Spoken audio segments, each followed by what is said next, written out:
સ્વાગત છે તમારું એક નવા બ્લોગમાં. હું છું નિલેશ. તો આજે આપણે જવાના છીએ ગુરથરવાડા મત્યાદેવના મંદિરે. તો ચાલો તૈયારી જોવા કે શું મેળાની કેવી તૈયારી છે. આગલા મહિને મેળો છે તો બધું જોવું. રોહિત માતંગ બધું મેનેજમેન્ટ કરી છે તો રોહિત માતંગ જોવા જવું જરૂરી છે ને કે પછી તકલીફ હશે મેળામાં.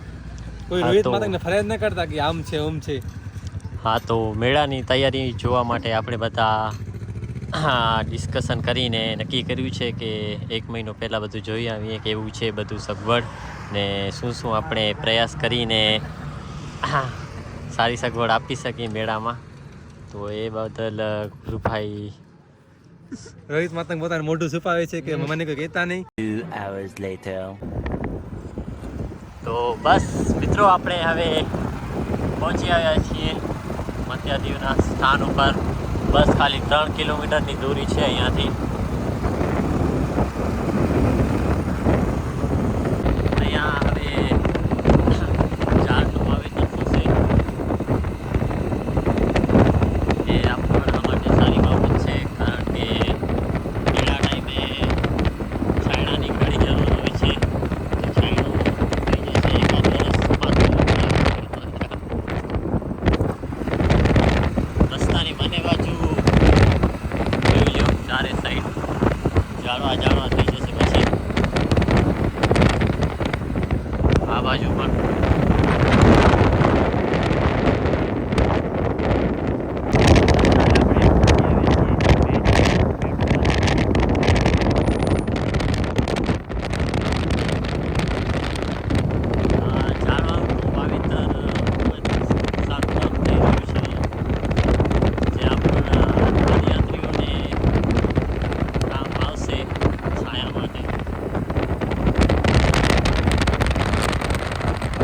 ભાઈ જોઈ શકો છો તમે, ઘરેથી નાઈન નથી આવતા પછી મોઢાને ધોવા પડે છે. સ્નાન કરીને આવો યાર, આવું ને તમને ઘરે યાર તમે સ્નાન કરીને આવતા. નહીં પીવો હશે ઘરે. એના ઘરે સાબુન ભોઈ ગયો હતો. ગોરભાઈ છે એ ડવ સાબુનથી નાહે છે. ઓનલી ક્રીમ છે. હા, જોઈ શકો છો અહીંયા મંદિર ઉપર કામ ચાલુ છે. અહીંયા મેળાથી પહેલે થઈ જશે રેડી. તો હવે આપણે મેઇન સ્થાન ઉપર આવી ગયા છીએ. અહીંયા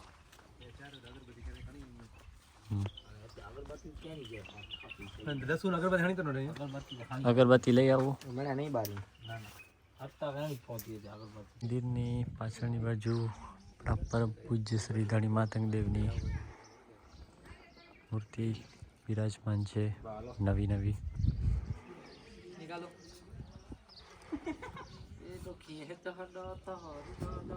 મંદિર ઉપર અહીંયા કામ ચાલુ છે. શિખર ઉપર જોઈ શકો છો તમે.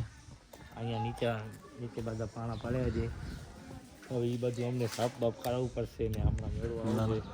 અહીંયા બધું તૈયારી કરવામાં મંદિરની સાફ સફાઈનું કામ પણ ચાલુ છે. અને જોઈ શકો છો. ગુજરાતથી માણસો પણ બોલાયા છે, પણ હવે કાંઈ કહેતા નથી હમણાં. ને અહીંયા દૂરથી માણસો આવે છે. ગુજરાતથી કોઈ માણસો અહીંયા આવ્યા છે દર્શન કરવા માટે ગુરથરવાડા મત્યાદેવના.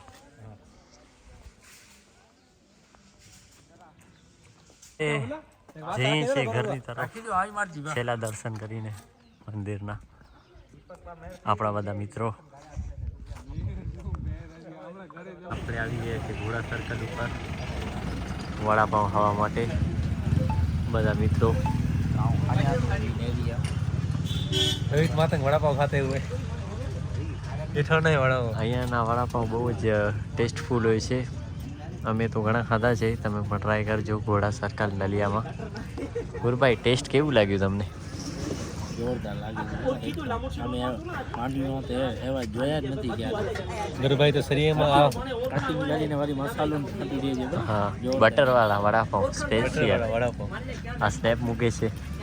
આ સ્નેપના આગળ અમે નહીં કહી શકીએ. ગુરુભાઈ અહીંયા સકટેટીનો સ્વાદ લેવા માટે આવી ગયા છે. એ અરે બધી નહીં કટી ઘરે બીજ નહીં કટી દેતા.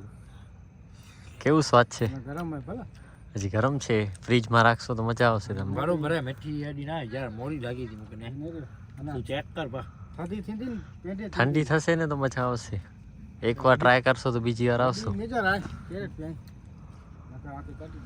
એ સગટેટીનો સ્વાદ લઈ ચાખીને કીધા લેતા નથી એવા માણસો છે આપણી ભેગા માણસને મોઢું જોઈ શકો તમે ફેંટા પીએ છે લોકો બધું એમ જ ખબર છે મફતનું હા સગટેટીનું કીધું કે સગટેટી લઈશું પણ લીધી કાંઈ નહીં ખાલી ચાખીને હાલ્યા ગયા મીઠી હતી તો પણ મીઠી ન એમ કીધું આવું ન કરો યાર ગરીબ માણસો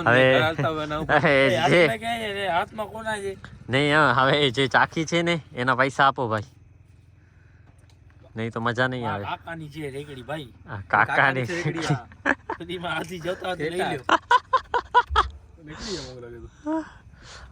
લ્યો દેખાણા નથી લાગે પાછળ છે હજી તો થારા ગામ ઉપર રસ્તા ઉપર આવેલા બ્રિજની હાલત બહુ ખરાબ છે તો જ્યારે પણ આવો તો થોડીક સાવચેતી લેજોવાની કારણ કે આ ડામર બધું કાઢી નાખ્યું છે ને એની હાલત બહુ જ ખરાબ છે રાત્રે સ્પીડમાં ગાડી હોય તો એક્સિડન્ટ થવાની પણ સંભાવના હોય છે